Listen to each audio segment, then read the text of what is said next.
चंद्रशेखर आजाद की आजाद समाज पार्टी का समाजवादी पार्टी के साथ इस बार गठबंधन नहीं होगा।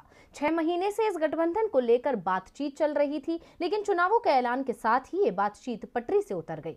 चंद्रशेखर आजाद का दावा है कि अखिलेश ने उन्हें सम्मान नहीं दिया, तो अखिलेश यादव का दावा है कि हम तो त्याग करने को तैयार थे, लेकिन चंद्रशेखर ही किसी के दबाव में दिख रहे हैं। वो किसके दबाव में है, इसकी जांच होनी चाहिए। राजनीतिक दलों के बीच गठबंधन को लेकर जब बातचीत टूटती है तो फिर आरोप प्रत्यारोप शुरू हो जाते हैं।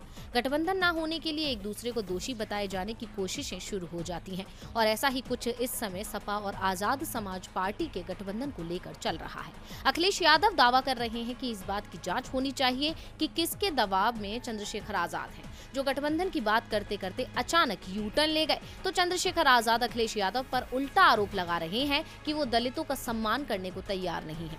चंद्रशेखर ने सपा प्रमुख पर निशाना साधते हुए कहा कि आप जब अपनी बात से पलटे हैं तो धोखा करते हैं। मेरे साथ उनकी 25 सीटों को लेकर बात हुई थी। यूपी में अपनी पार्टी को मान्यता दिलाने के लिए 14 सीटों पर जीत या फिर 80 लाख वोटों की जरूरत होती है, इसीलिए हमें कम से कम 30 सीटों पर लड़ने की जरूरत थी। साथ ही चंद्रशेखर ने ये भी कहा कि ये गलती जिन लोगों ने की है उन्हें चुनाव के बाद पछतावा होगा। अखिलेश पर तंज कसते हुए चंद्रशेखर ने कहा, एक नेताजी ने कल कहा था कि ये लड़ाई बहुत लंबी है। मैं जानना चाहता हूँ कि जब मुलायम और कांशीराम ने मिलकर सरकार बनाई तो धोखा किसने दिया था। ये ऐसे लोग हैं जो सरकार ना बनी तो ईवीएम पर ठीकरा फोड़ कर घर बैठ जाएंगे। रोड पर तो अकेला चंद्रशेखर आजाद ही दिखेगा। चंद्रशेखर ने कहा कि यूपी विधानसभा चुनावों में अब हमारी पार्टी अकेले चुनाव लड़ेगी। आजाद समाज पार्टी यूपी की 33 सीटों पर चुनाव लड़ेगी।